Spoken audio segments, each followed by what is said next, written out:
I'm about to take you on a journey from this, a blank piece of paper, to this, a fully completed choral composition. Choral music from scratch.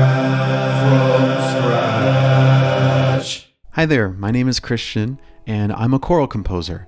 I write music for choirs, high school, middle school, college level. I've done a bit of all of that. I'm super excited to be starting a brand new series on the channel that I'm calling Choral Music From Scratch. And this is going to be doing exactly what I said, walking you through from the very start of me writing a brand new piece of choral music to the very end, fully engraving and finalizing the final score. So if you're someone that is wanting to learn more about what actually writing a piece of choral music is like, then this is for you. When I was younger and trying to learn more about composing, I would look up on YouTube about, how do you even begin to write choral music?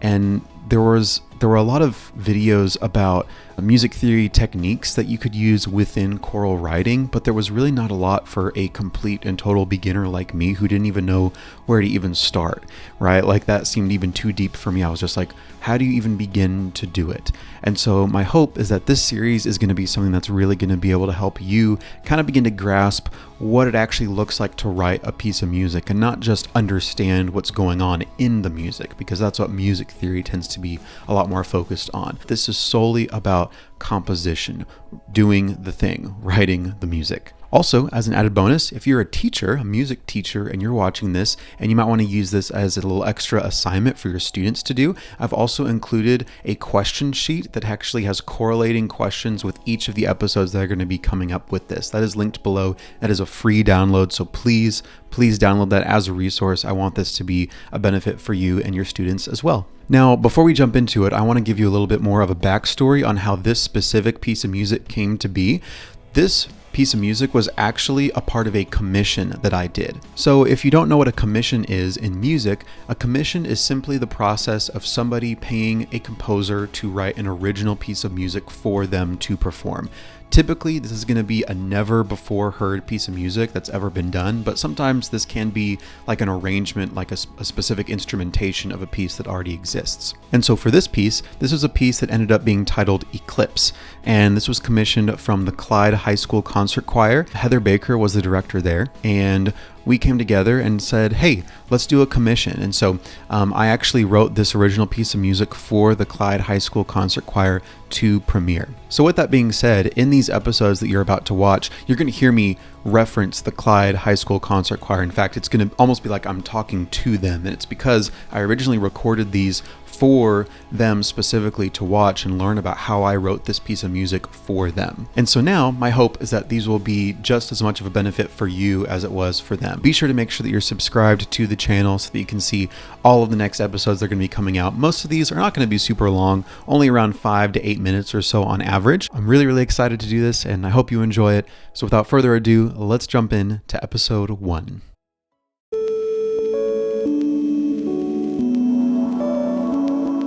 So in this first episode, there are only 3 key things that we're going to be looking at. Number 1, the most important thing that we're going to be doing is getting our first musical idea onto the page. Have some sort of melody or notes or pitch or rhythm or something that we can just put onto the page to get started. A lot of times the hardest part about this whole writing process is just having something to go off of. And so that's what we're going to be doing here today. Now you're going to quickly notice, wow, this is a very small musical idea, very small musical idea, but this is eventually going to grow into something so much greater than what it looks like right from the beginning. And that's something that's really cool about music. You get to see things evolve, and this is a great example of that. The second thing we're going to be looking at, once this little musical idea has been put onto the page, from that musical idea, we're going to start to get an idea of what the tempo is going to be, at least initially. Again, all of these elements are more than likely going to change further down the road,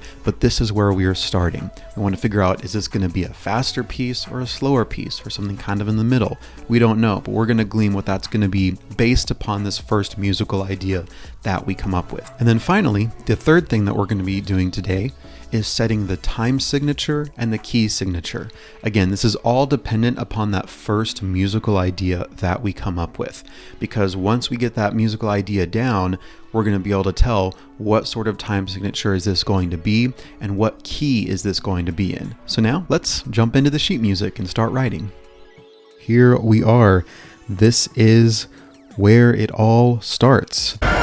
Fun begins. The blank piece of paper, or in my case, the blank iPad screen. That's what I'm going to be doing this on my iPad. I'm just going to get started on this. Honestly, I don't know if this is going to be the main melody, but it's kind of an ostinato, a repeated melodic figure that you're going to have. We're going to have throughout the piece. That I was actually driving in the car the other day, and this just kind of popped into my head, and it goes like this: ba ba ba da da da da da da ba ba da da da da da ba ba ba da da da da da ba ba da da da da da, something like that.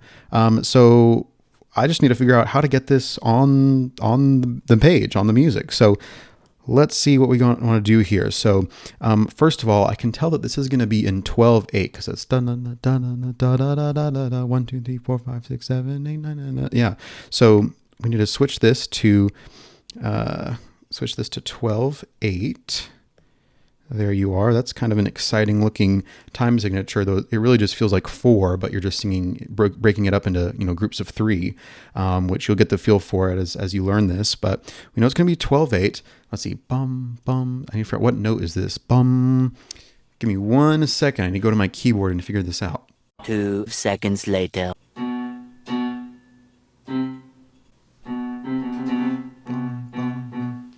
Eventually. Okay, so I think I was initially singing somewhere between a B natural and a C. So I'm gonna go with a B. I'm gonna start it on a B, and I hear it, at least for right now, in the baritone. So we want, that should be it. Yeah, bum.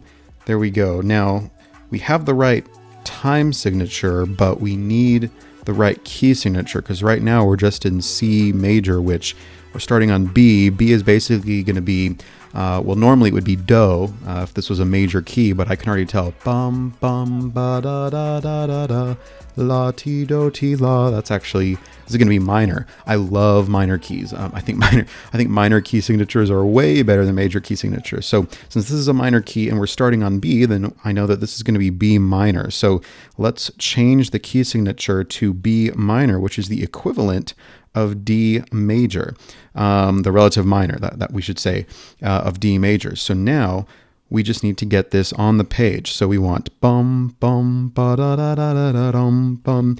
I don't know if there will actually be text we use for this figure, or if y'all will actually just sing bum bum ba da da. I mean, maybe it would sound cool either way, but that's what I'm thinking right now. So we want, let's see. So in 12/8, the dotted quarter note gets the beat. So we just want that bum bum. Whoops, that's not right. Here we go. Bum bum bum bum bum bum bum bum. And so we just put these together. So now,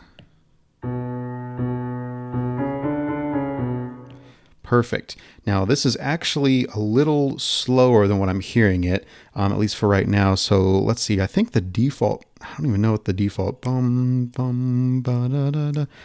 Let's try 120. If the dotted quarter note gets the beat, 120. Actually, I think this is gonna be way too fast, but let's try it. Oh yeah, that's way too fast.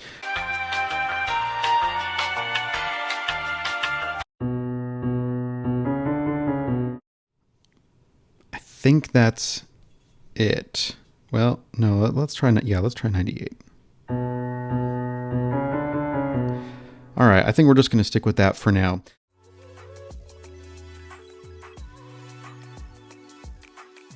And there you have it. That is episode 1 of Choral Music from Scratch, Eclipse edition, I guess you could say. I really wanted this to just be a short and simple introductory episode to this whole series. But you let me know, what did you think? Leave a comment down below if you like this sort of idea and you'd like me to keep doing these sorts of videos. That would really help me to get your feedback on that. And hey, if you enjoyed, Really appreciate it if you left a like and even subscribe to the channel. Thank y'all again so much for watching, and I will see y'all in episode 2.